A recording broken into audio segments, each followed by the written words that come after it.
एक शायर ने शायद बरसर इख्तिदार जमात के लिए ये शेर कहा होगा कि उसूल बेचकर मसनद खरीदने वालों, निगाह अहले वफा में बहुत हक़ीर हो तुम।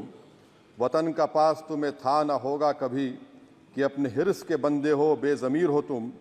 इज़्ज़त नफ्स किसी शख्स की महफूज नहीं, अब तो अपने ही निगहबानों से डर लगता है। डंके की चोट पे जालिम को बुरा कहता हूँ, मुझे सूली से न जिंदानों से डर लगता है। ऑल इंडिया मजलिस इत्तेहादुल मुस्लिमीन के सदर और हैदराबाद के रुकन पार्लियामेंट असदुद्दीन ओवैसी ने मंगल 2 जुलाई को लोकसभा में कहा कि मुस्लिम नौजवानों की मॉब लिंचिंग हो रही है, मैं इस पर बात करना चाहता हूं। उन्होंने कहा कि मुल्क में बेरोजगारी का आलम यह है कि नौजवानों को रूस में जाकर जान देनी पड़ रही है। ओवैसी ने हुकूमत से पूछा कि फ़लस्तीन से मुताल्लिक हमारी क्या पॉलिसी है। उन्होंने इस दौरान राम मंदिर का भी जिक्र किया। बैरिस्टर ओवैसी ने कहा कि मैं आज उन लोगों की तरफ से बात कर रहा हूं जो दिखते तो हैं लेकिन उनके बारे में कोई बात नहीं करता है, उनकी कोई सुनता भी नहीं है। मैं उनके बारे में बात कर रहा हूं जिनको वज़ीर आज़म नरेंद्र मोदी ने कहा कि वो घुसपैठिए हैं। मैं उन बेटियों और माओं के बारे में कह रहा हूं जिन्हें लेकर कहा गया है कि ज़्यादा बच्चे पैदा करती हैं। मैं उन नौजवानों के बारे में बात कर रहा हूं जिनको मॉब लिंचिंग करके मारा जा रहा है। मैं उन माँ बाप की बात कर रहा हूं इस हुकूमत के कानून से जिनके बच्चे जेलों में सड़ रहे हैं। आइए सुनते हैं बैरिस्टर ओवैसी से उन्हीं की ज़ुबानी। एक शायर ने शायद बरसर इख्तिदार जमात के लिए ये शेर कहा होगा कि उसूल बेचकर मसनद खरीदने वालों, निगाह अहले वफा में बहुत हक़ीर हो तुम। वतन का पास तुम्हें था न होगा कभी कि अपने हिर्स के बंदे हो, बेज़मीर हो तुम। इज़्ज़त नफ्स किसी शख्स की महफूज नहीं, अब तो अपने ही निगहबानों से डर लगता है। डंके की चोट पे जालिम को बुरा कहता हूँ, मुझे सूली से न जिंदानों से डर लगता है। मोहतरम चेयरमैन साहब, मैं आज इन लोगों की तरफ से बोल रहा हूं जो दिखते तो हैं, जिनके बारे में बात तो होती है मगर उनकी कोई नहीं सुनता। मैं उनके बारे में बोल रहा हूं जिनके बारे में वज़ीर आज़म मोदी ने कहा था कि घुसपैठी है। मैं उन बेटियों और माओं के बारे में कह रहा हूं जिनके बारे में मोदी ने कहा कि ज़्यादा बच्चे पैदा करते। मैं उन मासूम नौजवानों के बारे में कह रहा हूं जिनको मॉब लिंचिंग के ज़रिए मारा जा रहा है। मैं उन बेज़ुबान माँ और बाप के बारे में बोल रहा हूं जिनकी औलाद आज इस हुकूमत के गलत कानून के चक्कर में जेलों में सड़ रहे हैं। सर, मैं दस्तूर जब इस ऐवान में बन रहा था, संविधान बन रहा था, तो उस वक्त अलहदा वोटर लिस्ट और इंतखाबी रिजर्वेशन की बात आई, तो उस वक्त के हमारे फाउंडिंग फादर्स ने, हमारे बुजुर्गों ने, दोनों समुदाय के हिंदू और मुसलमानों ने फैसला किया कि हम इस पर राज़ी नहीं होंगे। बल्कि उन्होंने क्या कहा था हमारे फाउंडिंग फादर्स ने, उन्होंने मुखालिफत की थी अलहदा वोटर लिस्ट की और इंतखाबी रिजर्वेशन की। उन्होंने कहा था, I quote sir, it is the duty of majority community to ensure that minorities are elected in the representative numbers. BJP मुसलमानों की नफरत पर जीतती है और मुसलमानों के नाम निहाद मसीहा मुसलमानों के 90% ज़्यादा वोट हासिल करते हैं, मगर फिर भी इस ऐवान के दरवाजे नहीं खुलते मुसलमानों के लिए और सिर्फ 4% मुसलमान जीत कर आते हैं। सर, संविधान सिर्फ एक किताब नहीं है जिसे चूमा जाए, संविधान एक किताब नहीं है जिसे दिखाया जाए, संविधान एक सिंबल भी है, मगर संविधान एक हमारे बुजुर्गों के ख्वाबों की किताब है।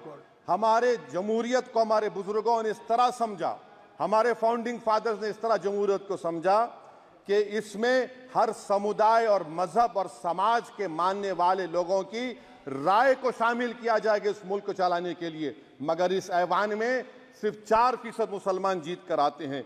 मैं संविधान से जो मोहब्बत के दावे करते हैं उनसे कहूंगा कि कभी उठाकर पढ़ो कॉन्स्टिट्यूंट असेंबली डिबेट्स में कि नेहरू ने, HC मुखर्जी ने, सरदार हुकुम सिंह ने माइनॉरिटीज के बारे में क्या कहा था।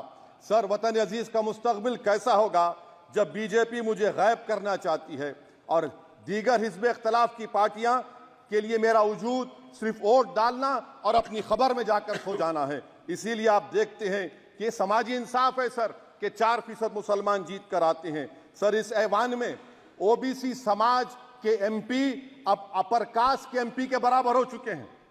OBC समाज के MP अब अपर कास्ट MP के बराबर हो चुके हैं और 14% मुसलमान सिर्फ 4% जीत कर आते हैं। CSDS का डेटा ये बताता है कि इस मुल्क में जो वोट बैंक है, जो एक मुश्त वोट डालता है, वो अपर कास्ट का है। मुसलमान का कभी ना वोट बैंक था ना कभी रहेगा।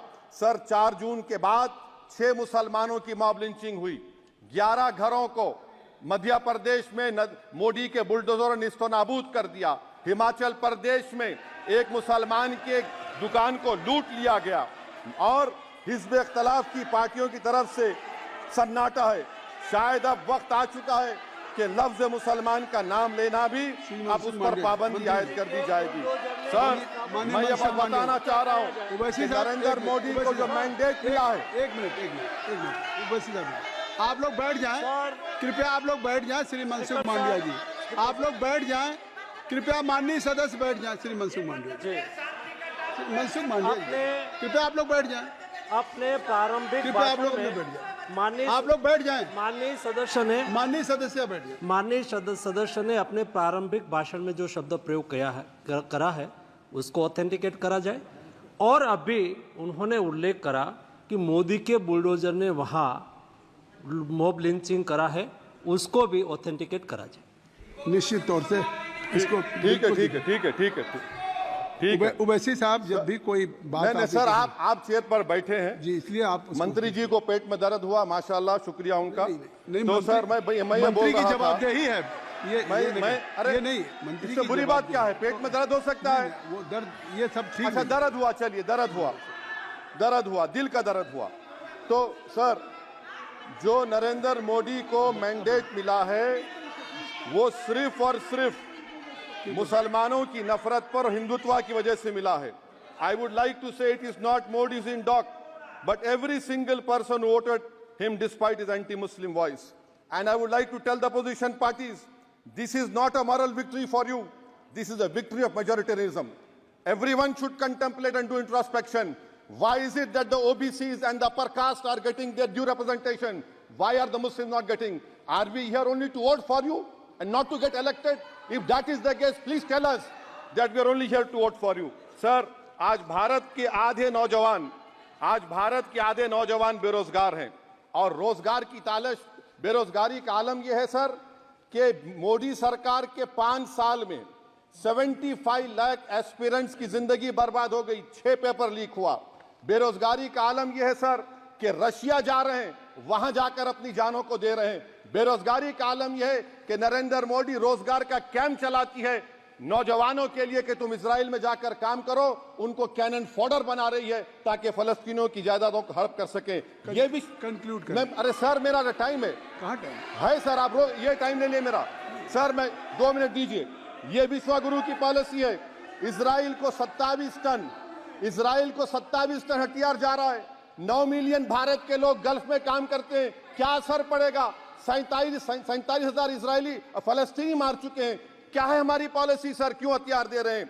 सर, नस्लकशी हो रही है। सदर जमहूरिया के खुतबे में राष्ट्रपति के, सर मैं उसी पे बोल रहा हूं सर, उसमें लिखा हुआ है फॉरेन पॉलिसी के ऊपर, आप पैराग्राफ नंबर 25 देख लीजिए। सदर जमहूरिया में सैचुरेशन अप्रोच है।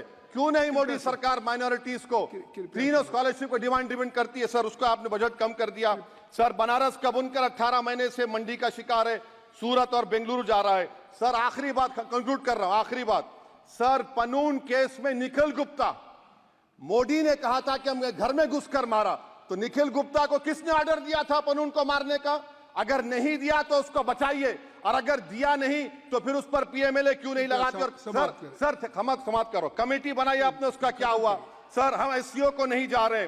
सर, मैं आपको बता रहा हूं कि मैं अपनी इस तकरीर को टीपू सुल्तान की नजर, सुनिए सर, अब हो गया, खत्म कर रहा हूं सर। मैं अपनी तकरीर को टीपू सुल्तान के नजर कर रहा हूं। ये टीपू सुल्तान की फोटो है, क्या आप इससे भी नफरत करेंगे? सर, ये संविधान में टीपू सुल्तान की फोटो है, जिस पर वल्लभ भाई पटेल ने साइन किया, श्यामा प्रसाद मुखर्जी ने साइन किया। ये आपकी नफरत है सर। आखिर में मैं अपनी बात को खत्म कर रहा हूं इस शेर पर कि क्या दिन दिखा रही है सियासत की धूप छांव।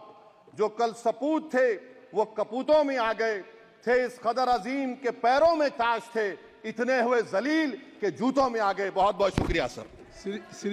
दोस्तों, इस पर आपकी क्या राय है? कमेंट करके ज़रूर बताइए, और इस वीडियो को लाइक और शेयर भी कर दीजिए।